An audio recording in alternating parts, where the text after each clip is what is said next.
నమస్తే అండి, నేను మీ Uma. Welcome to my channel. ఈరోజు కూడా మేము ఇంకా మామిడికాయల్ని కోస్తున్నాము.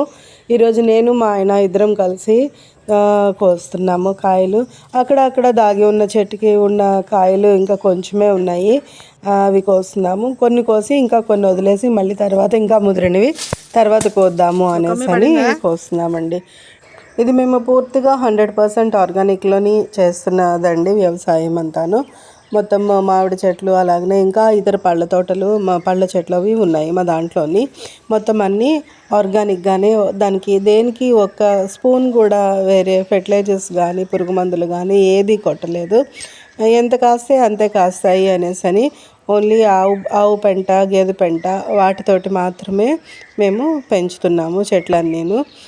అలాగనే పూత రావడానికి స్ప్రేలు చేయడము, కాయ నిలబడడానికి స్ప్రే చేయడము ఇలాంటివి ఏవి చేయము. ఏది చేసినా కానీ జీవామృతం పోయడము, అలానే మనము ఆవు పెంట, గేదె పెంట వాటితోటి పెంచడము. చూస్తున్నారు కదా, మీకు నచ్చినట్లయితే నా ఛానల్ని సబ్స్క్రైబ్ చేయండి, అలానే మమ్మల్ని ఎంకరేజ్ చేయండి, కామెంట్ పెట్టండి, లైక్ చేయండి. చూస్తున్నారు కదా, ఇలాగ తోటలోని మనం వెళ్ళి కోసుకొని తీసుకొచ్చి అవి మొగ్గేసుకొని తింటే అది మనకి చాలా సంతోషంగా ఉంటుంది. రెండోది, మనకి ఏ రకమైన భయం లేకుండా మనం హ్యాపీగా తినచ్చును. ఎందుకు అంటే పండడానికి మందులు, పురుగు పట్టకుండా మందులు, కాయ పెరగడానికి మందులు ఇలాంటివి ఏవి మన దాంట్లో లేవు కాబట్టి, అంతా న్యాచురల్గా పండింది కాబట్టి మనం చాలా హ్యాపీగా తినచ్చు. మేము ఇది బాగా లేటుగా పూత పెట్టి కాచే మొక్కల్ని కూడా వేసామండి. అవి మనకి ఇప్పుడు సీజన్ అంతా అయిపోయిన తర్వాత ఇప్పుడు కాస్తున్నాయి, వాటిని మనం ఇప్పుడు కోస్తున్నాము. అలాగే చాలా తొందరగా పూత పెట్టేవి వెరైటీస్ కూడా వేసాము. మామూలుగా సీజన్లో వచ్చే వెరైటీస్ కూడా ఉన్నాయి.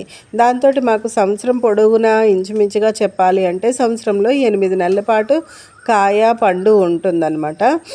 మొదట్లో కాయ, తర్వాత పండు.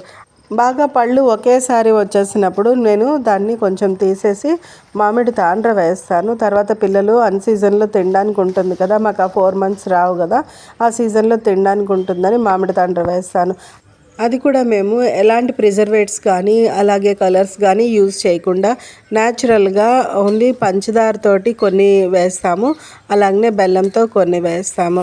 వాటిని మనము పిల్లలకి ఇచ్చుకోవడానికి అయితే చాలా బాగుంటుంది. పిల్లలు వేరే చోట్ల ఉన్నా కూడా మామిడి పండు తినలేదు అనే బాధ లేకుండా వాళ్ళకి మామిడి తాండ్ర పంపిస్తే హ్యాపీగా తింటారు.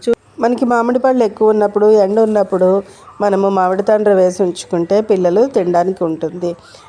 చూస్తున్నారు కదా, నేను చేసేది మీకు నచ్చినట్లయితే లైక్ చేయండి నా ఛానల్కి, అలాగనే మీ ఫ్రెండ్స్కి షేర్ చేయండి, అలాగనే సబ్స్క్రైబ్ చేయడం మర్చిపోకండి, సబ్స్క్రైబ్ చేయండి.